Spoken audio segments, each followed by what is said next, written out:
மாவீர மகுடம். கடற்கரும்புலி கேப்டன் பாலன். வணங்குகிறோம் மகாவீரரே. யாராலும் நினைத்து பார்க்க முடியாத நெஞ்சையுருக்கும் உண்மை சம்பவம். பாலனுக்கு பாட்டெழுத பணிந்து வரும் மொழிகள்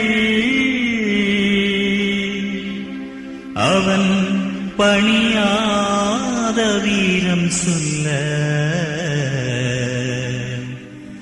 பனிக்குதெந்தன் விழிகள்.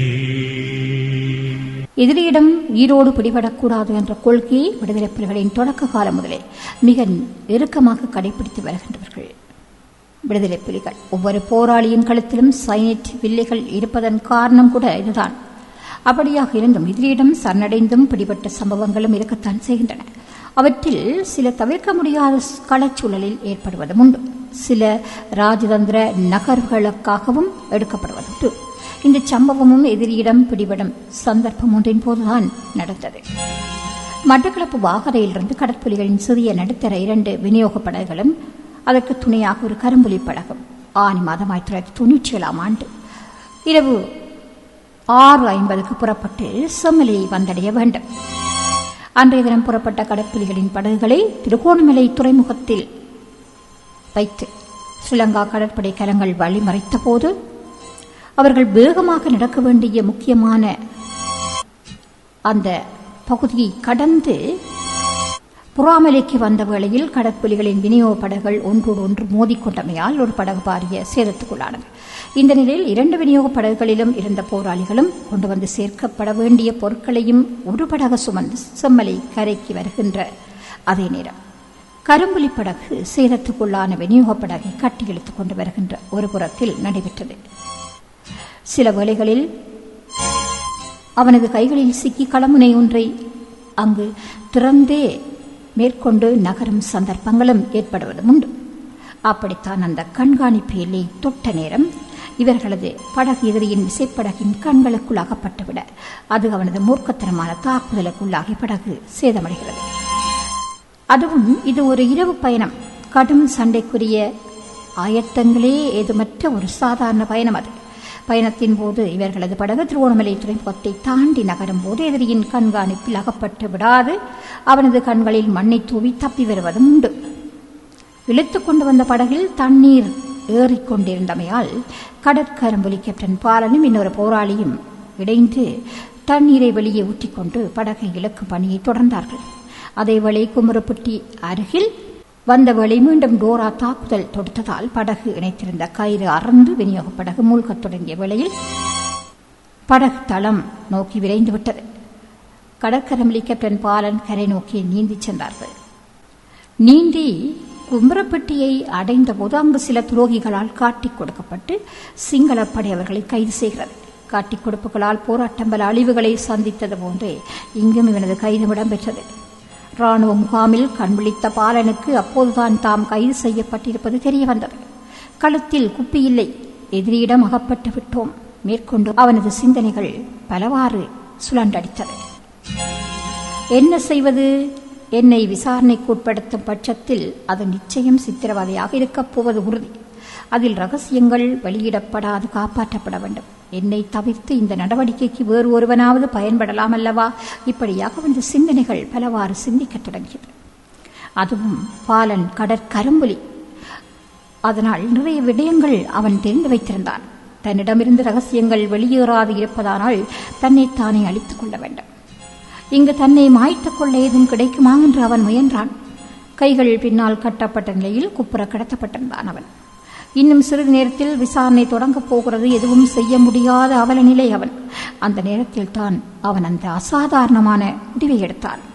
தன் நாக்கை வெளித்தள்ளி பற்களால் இறுக கடித்தபடி தலையை உயர்த்தி தன் நாடியை ஓங்கி தரையில் அடித்தான். நாக்கு துண்டானது. சித்திரவதையின் போது தன்னால் உண்மைகள் வெளிவரக்கூடாது என்பதற்காக தன் நாக்கை தானே துண்டித்தான் அவன். மீண்டும் மயங்கிய அவன் கண் விழித்த போது ராணுவ மருத்துவமனையில் கிடத்தப்பட்டிருக்கிறான்.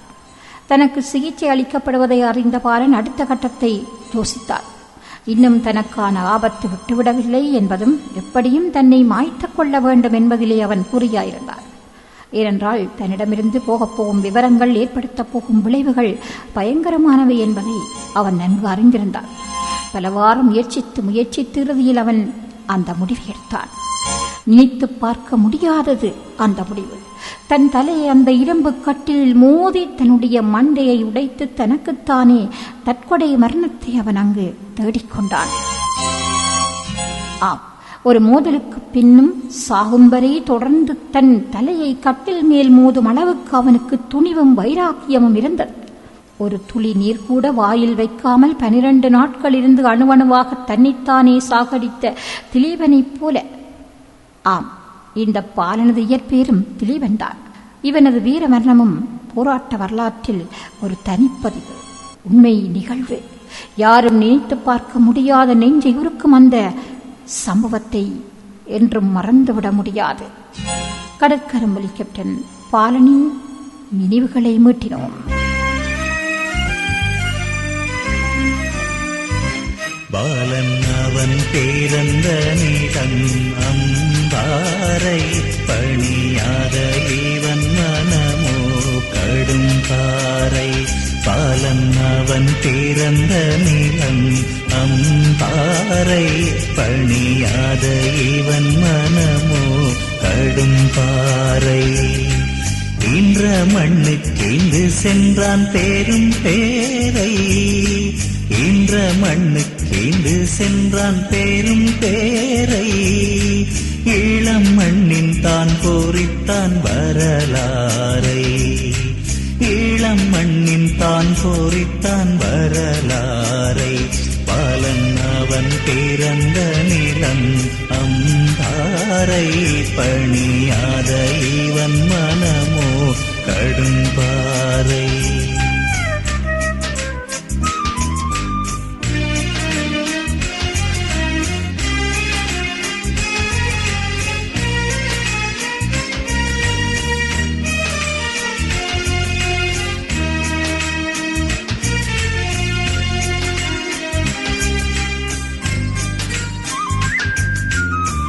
பெற்றவரை காண்பதற்கு பிறந்த ஊர் சென்றான், பெற்றவரை காண்பதற்கு பிறந்த ஊர் சென்றான். பின்னும் பணி தொடர்ந்திடவே வன்னி மண் விரைந்தான், பின்னும் பணி தொடர்ந்திடவே வன்னி மண் விரைந்தான்.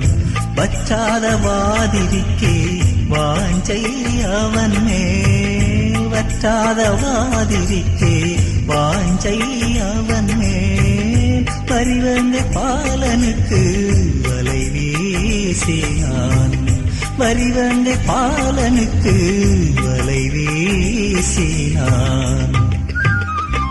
பாலன் அவன் பிறந்த நிலம் அம்பாறை, பணியாத இவன் மனமோ கடும்பாறை.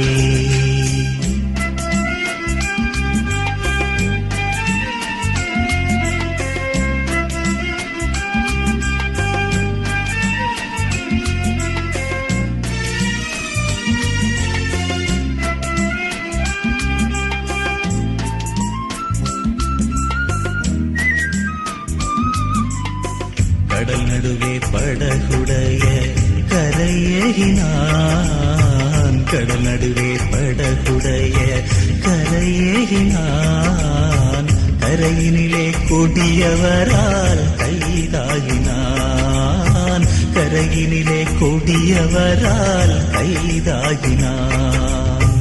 திடனோடு தன்னாவை தானே தரித்தான், திடனோடு தன்னாவை தானே தரித்தான்.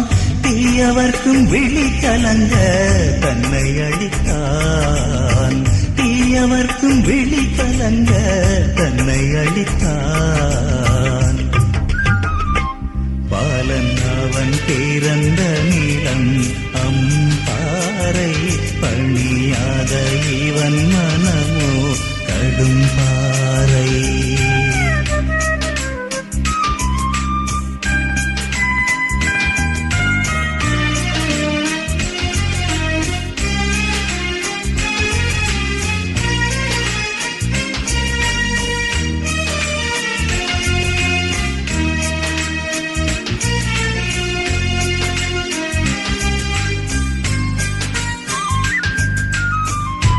சத்தியத்தை காக்க மனம் தயங்கிடவில்லை, சத்தியத்தை காக்க மனம் தயங்கிடவில்லை, சாவுதனை கண்டஞ்சி மயங்கிடவில்லை, சாவுதனை கண்டஞ்சி மயங்கிடவில்லை.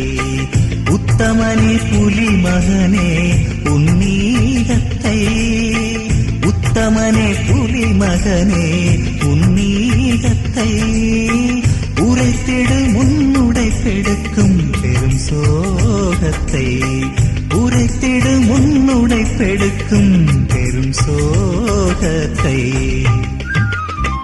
பாலன் அவன் பிறந்த நிலம் அம்பாறை, பணியாத இவன் மனமோ கடும் பாறை. என்ற மண்ணுக்கென்று சென்றான் பேரும் பேரை, என்ற மண்ணுக்கென்று சென்றான் பேரும் பேரை, இளம் மண்ணின் தான் பொறித்தான் வரலாறை, இளம் மண்ணின் தான் பொறித்தான் வரலாறை. பாலன் அவன் பிறந்த நிலம் அம்பாறை, பணியாத இவன் மனமோ கடும் பாறை.